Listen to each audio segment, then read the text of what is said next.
Welcome back to Copper Star Precision, the channel dedicated to getting you more points at your competitive shooting matches. I'll be attending a competitive shooting match. I'm going to NRL 22 Nationals, and on this video it's all about why I chose the Pelican 1700 to transport my firearms when traveling by air.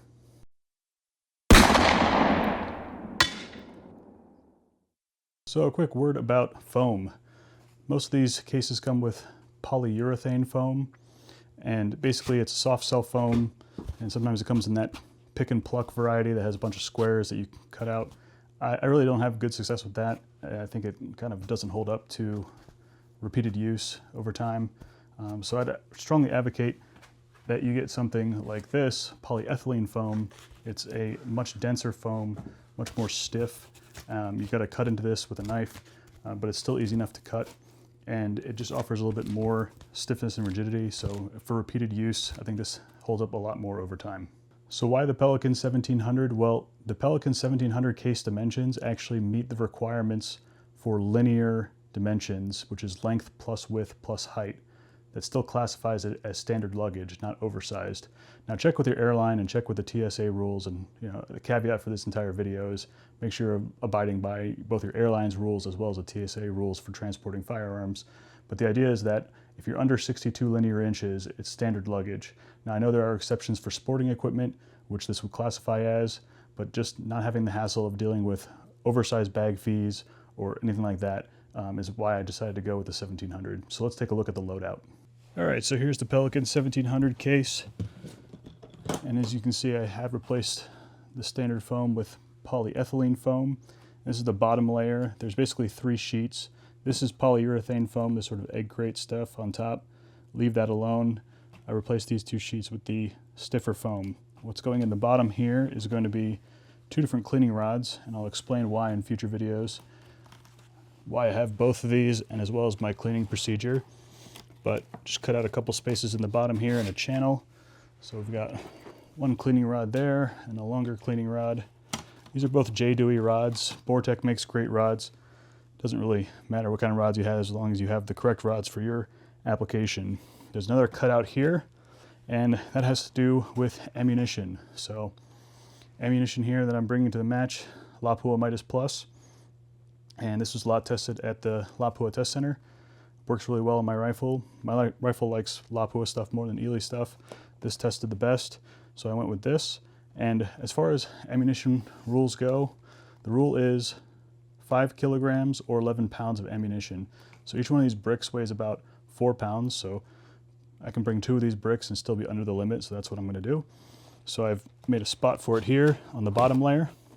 Now as far as cutting the foam goes, there's a lot of videos on YouTube about cutting foam and how to organize your gun case, but basically you trace out the parts you want, you lay it out, you trace it out, and then you cut it.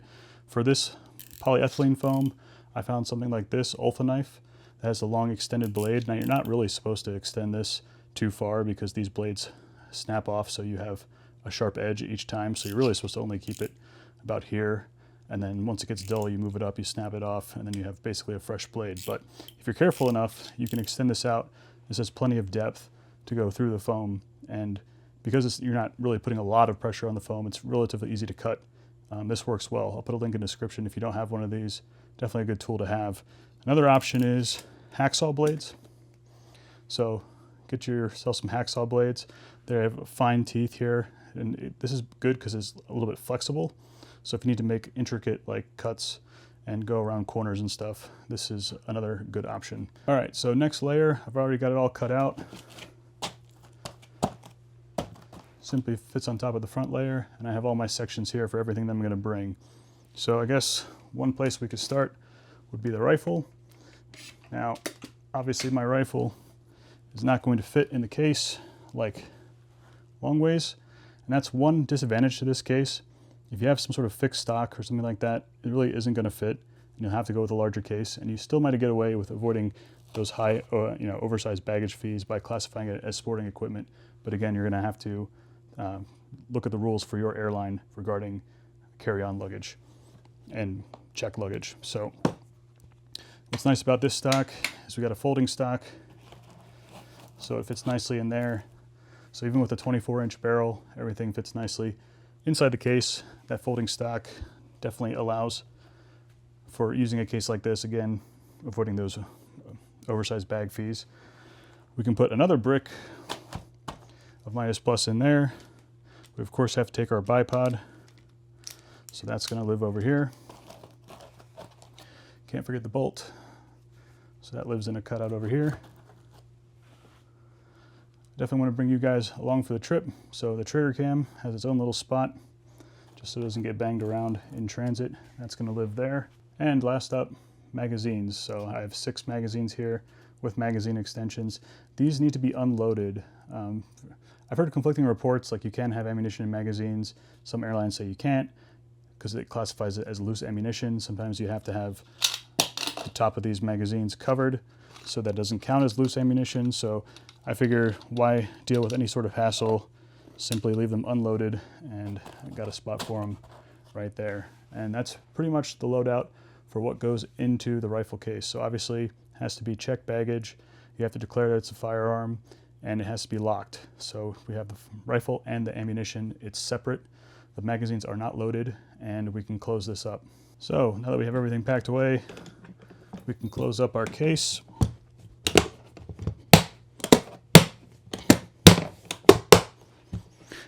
Now, an important thing about cases, and this is the case for most rules that I've checked, basically if it has an eyelet for a lock, it has to have a lock. You can't just put one on each end. Because this has 4 spots for locks, you have to have 4 locks. So I decided to go with these master lock locks, and they come in a set of 4, and they're all keyed the same. So one key will open all 4 locks. Now I'm sure the lock-picking lawyer has something to say about master lock and how crappy these locks are. These aren't necessarily to keep people from like breaking into your case. This is just to meet the requirement of having the firearm secured and locked in its container. So when you get these locks, they are keyed, and they're all keyed the same, but they have this little sleeve on here. That sleeve will not fit through the hole, but if you do buy these, and I'll put the links down in the description where you can get these, this is just a small sleeve that comes off. So there's an extra part here if you have something that has a thicker hole. So taking the sleeve off, these easily fit on here, and simply lock. And then I would go through and I would do one on each of the holes. Now, when you arrive at the airport, I don't think you actually have to have these locks on, as long as you're not, opening the case in weird areas and looking suspicious. But essentially, if you have the locks on the case, you're gonna have to take them off anyway, because when you get to the gate, you're actually gonna have to sign a declaration form that says the firearms inside the case are unloaded. So you'll be given this form, you'll get, you read the declaration, you have to sign this, and what happens is this piece of paper gets put into the case, and then you take it over. It depends on the airline, it depends on the airport, but in the case of Phoenix Sky Harbor Airport, basically they escort you over to a TSA screening area, they check to make sure everything checks out, and then you put the locks on the case. Sometimes they have you put the locks on the case right at the check-in counter for baggage, and then it goes off into a room, and usually you wait there, and I suggest waiting there until you get the all clear before you go through security, because if there is a problem, you'll have to come back out of security, and then whatever the issue is, resolve it, and then go back and get into the security line again. So wait until you get the all clear from the gate agent or the ticketing agent, and then proceed through security as you normally would. So I hope that was an informative, quick look at what I'm bringing to nationals, how I'm transporting it, and sort of the rules. Again, please check the airline-specific rules as well as the TSA rules, but generally speaking, firearm has to be unloaded, it has to be in a hard shell case, has to have locks, and then ammunition-wise, you're limited to 11 pounds or 5 kilos. So just make sure you're following all those rules as well as any other ones. This is basically for domestic travel within the United States. International is a whole different ballgame. You have to have all kinds of paperwork and that kind of stuff. But we'll be traveling to NRL 22 Nationals. That's kind of my loadout. And the idea is that I wanted the Pelican 1700 case because, again, it meets all those requirements, so it's not oversized baggage, as well as I want everything in the case that basically makes the rifle operate. So that is the firearm, magazines, ammunition, bipod, in my case the trigger cam, and the bolt, as well as some cleaning rods because they're kind of awkward in other luggage. So I have basically everything I need to compete minus my support bags, which I'll talk about in a different video. basically in one contained package. So it's all together, so I don't have to worry about it. And having those nice heavy polyethylene foam cutouts make things real obvious. When you open the case, I know if anything's missing because it has a designated spot where it's supposed to go. So if any of those compartments are empty, I know I didn't pack something correctly. So that's what I'm bringing to Nationals. We'll see how it goes. I'm going to bring hopefully lots more footage from that, as well as some other tips and tricks I learned along the way traveling with firearms. So stay tuned for that. And until I see you next time, as always, score more points.